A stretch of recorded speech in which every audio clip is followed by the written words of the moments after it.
do Pai, do Filho e do Espírito Santo. Amém. Ó Maria concebida sem pecado, rogai por nós que recorremos a vós. Olá, querido internauta, começando mais um programa Luz da Fé nesse mês de setembro. E nós já começamos esse programa, iniciamos com essa pergunta que eu sempre costumo fazer. E não me canso de fazer, todo programa eu faço. Você está inscrito no nosso canal? Se você já está, muito obrigado, Deus lhe pague, Deus lhe abençoe.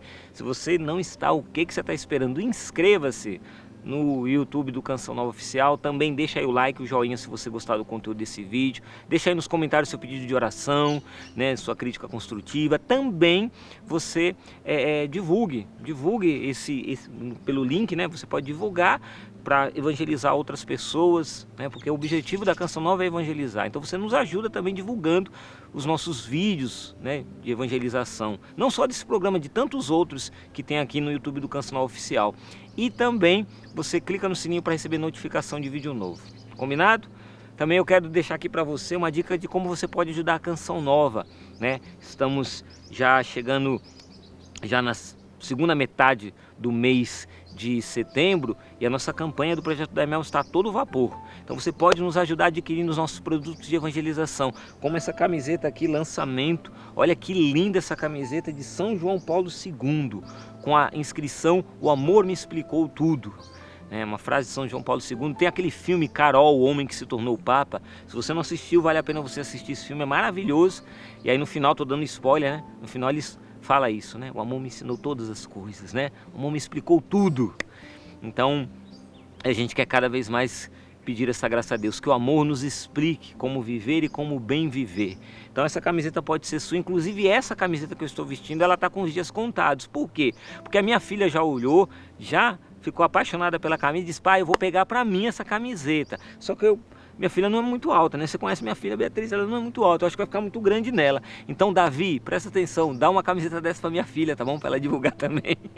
Essa camiseta bonita, na cor amarelo ouro, né? Estou falando amarelo ouro porque eu me lembrei do tempo que eu era criança, estudava lá, desenhava, né? Lá na escola tinha um lápis de cor, aí tinha essa cor, amarelo ouro. E é bem parecida com essa aqui. Bonita, né, gente? Pode ser sua, tá aparecendo aí no seu vídeo, loja.cançãonova.com. E você que é casado, você que namora, você que é noivo, né? Você que está nos primeiros anos de casado, você que está passando por alguma dificuldade no seu casamento, olha aqui um remédio para você. Esse livro que eu e minha esposa escrevemos, Reconciliação Cansa, mas Santifica, Vencendo os Conflitos na Vida a Dois. Um livro feito com muito carinho, muito amor. Nós não somos escritores, mas nós somos missionários. E aqui a gente passa a nossa vida, com os acertos e os erros desses 22 anos de vida conjugal. Aqui a gente fala rasgado mesmo, a gente não esconde nada. Nós não queremos passar a imagem de perfeitinhos e tudo mais, não. Nós estamos em busca da perfeição, estamos em busca da santidade, mas a gente também erra. E aqui a gente escreve também nossos erros, para que você possa aprender com os nossos erros, nossos acertos, e você possa seguir o seu caminho, trilhar o seu caminho dentro do seu casamento, esse caminho de restauração, esse caminho de reconciliação. Então, esse livro está ajudando muita gente, tem chegado muitos testemunhos para nós, né, e tem feito bem a muitos casais. É um livro simples, aqui a gente também fala de catecismo, fala da palavra de Deus, tem historinha, tem oração também nesse livro, tudo isso. Mas, sobretudo, nesse livro aqui tem vida. Então fica para você, você também pode adquirir esse remédio para você, para o seu casamento, ou para dar para aquele compadre, aquela comadre, aquele parente que está passando por dificuldade no casamento. Loja.cançãonova.com, está aparecendo aí no seu vídeo, esse grande presente que você pode estar dando para esse casal que está precisando, tá bom? Bom, recados dados, agora nós vamos lá, 1471, do Catecismo da Igreja, 1471 ao 1473, nós vamos entrar agora num assunto que as pessoas, principalmente em aulas de história, né? Tem muita gente por aí que desce a lenha nesse assunto, né? Não entende direito e acaba falando mal. O assunto de hoje é sobre as indulgências. O que é isso, Alexandre? O que são as indulgências, né? E por que às vezes, principalmente nossos irmãos, né, os protestantes, os evangélicos, eles são terminantemente contra as indulgências. Falam mal das indulgências, aquela coisa toda, não concordam com as indulgências. Mas as indulgências, elas fazem parte, né, da nossa vivência católica. Mas a gente precisa entender que um dos grandes erros que aconteceu, né, e a gente não pode negar isso, né, foi uma visão deturpada das indulgências. Lá no passado, o pessoal tinha a ideia de que as indulgências elas perdoavam os pecados. E outra coisa, que as indulgências elas davam de forma gratuita o ingresso para o céu. O pessoal pensa assim, eu vou ter indulgência, então eu vou ganhar a minha vaguinha no céu, né? De forma gratuita. Não, nem uma coisa nem outra. A indulgência não faz nem uma coisa nem outra. O que perdoa os pecados? É o sacramento da penitência. Entendeu? O sacramento da penitência. Mas as indulgências, o que acontece? Por que das indulgências? Então o Catecismo vai explicar. A partir do número 1471 ele fala isso, né?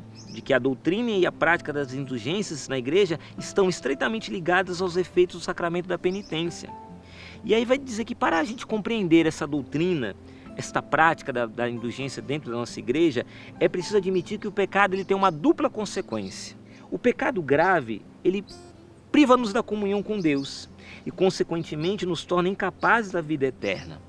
Essa privação, ela se chama pena eterna do pecado.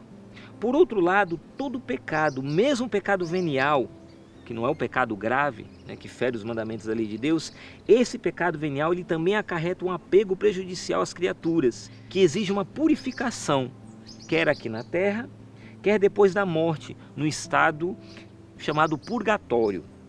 Esta purificação, nos ensina o Catecismo, ela liberta da chamada pena temporal do pecado. Essas duas penas não devem ser concebidas como uma espécie de vingança infligida por Deus do exterior, mas antes como uma consequência da própria natureza do pecado. Uma conversão que procede de uma ardente caridade pode chegar à total purificação do pecador, de tal modo que não haja mais nenhuma pena. Então aqui a gente entende essa pena temporal do pecado, que é diferente da pena eterna.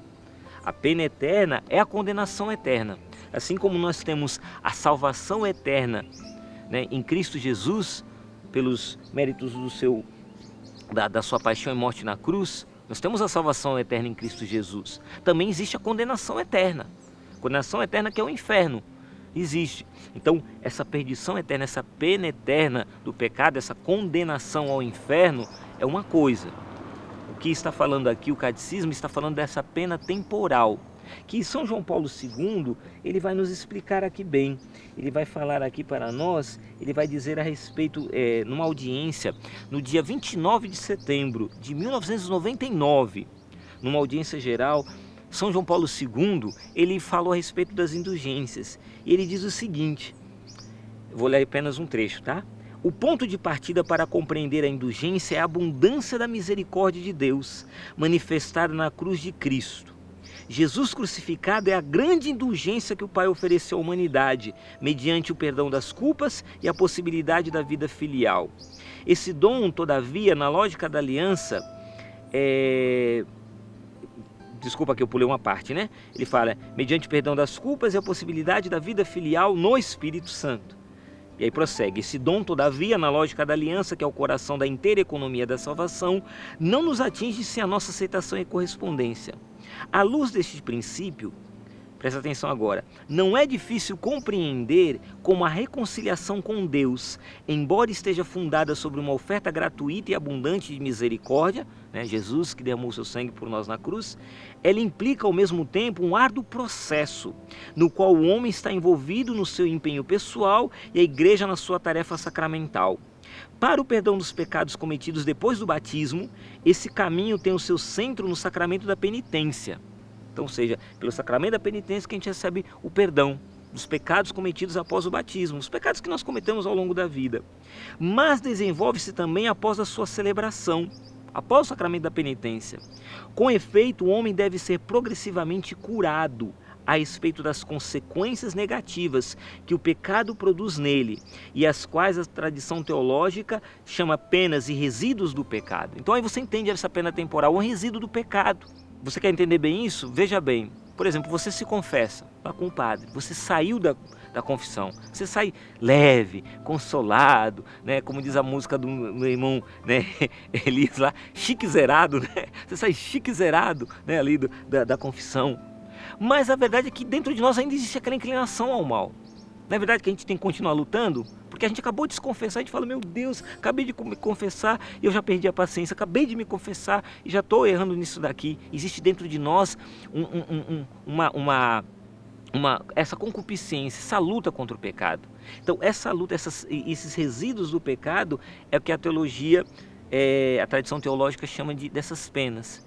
Então a indulgência vem nisso, vem para o perdão disso, dessas penas temporais. À primeira vista, falar de penas após o perdão sacramental pode parecer um pouco coerente, né? Mas o Antigo Testamento, porém, demonstra-nos como é normal sofrer penas reparadoras depois do perdão.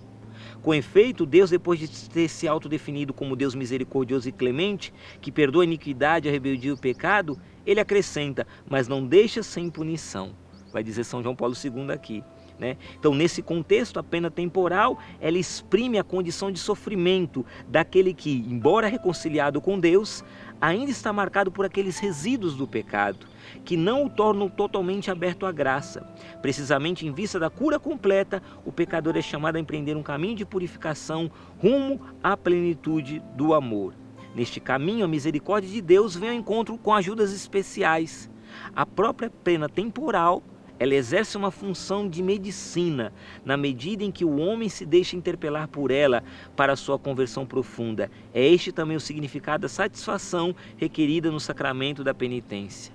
Então, quando a gente acolhe as indulgências, elas entram nesse contexto, dessa medicina de Deus, dessa cura. A indulgência, então, não é para ganhar um lugar gratuito no céu, não é para comprar, eu vou comprar um lugar, uma minha vaguinha no céu, não é isso. E nem é para perdoar os pecados, porque o perdão dos pecados vem pelo sacramento da penitência. Mas a indulgência, quando nós lucramos a indulgência, quando nós ganhamos a indulgência, ela vem exatamente para isso, para nos curar dessa pena temporal do pecado, para nos curar desses resíduos do pecado que nós carregamos dentro de nós e que nós lutamos. Então, na verdade, a indulgência é um presente de Deus para nós, através da igreja. Nós vamos entender isso no programa da semana que vem, desse tesouro da igreja. Mas nós vamos entender isso e entender que aquilo que Santa Teresa do Menino Jesus, ela dizia, uma frase dela, né, que ela vai falar isso.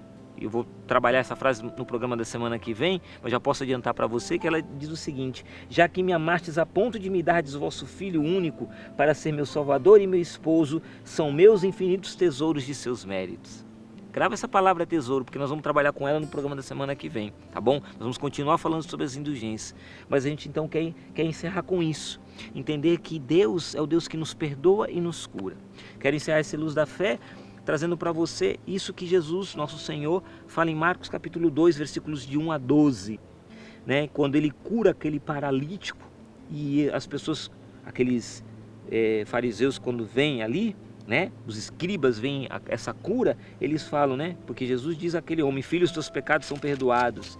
E eles falam: como ele pode falar deste modo? Está blasfemando, só Deus pode perdoar pecados. E aí Jesus vai dizer: por que pensar essas coisas no vosso coração? Que é mais fácil dizer ao paralítico: os teus pecados são perdoados, ou levanta-te, pega a tua maca e anda? Ora, para que saibais que o Filho do Homem tem na terra poder para perdoar pecados, ele disse ao paralítico: eu te digo, levanta-te, pega a tua maca e vai para casa. E aí o paralítico pega a maca, a gente já conhece a história, vai para casa e todo mundo fica admirado, louva a Deus, dizendo: nunca vimos coisa igual. Nosso Deus, Jesus, é aquele que perdoa e aquele que cura. É aquele que cura e aquele que perdoa. Precisamos entender as indulgências nesse contexto. No contexto do Deus que perdoa, que nos perdoa pelo sacramento da penitência e que também quer nos curar das penas temporais do pecado pelas indulgências. Nosso Deus é rico em misericórdia. Deus abençoe você. Até o próximo programa, se Deus quiser. Um forte abraço.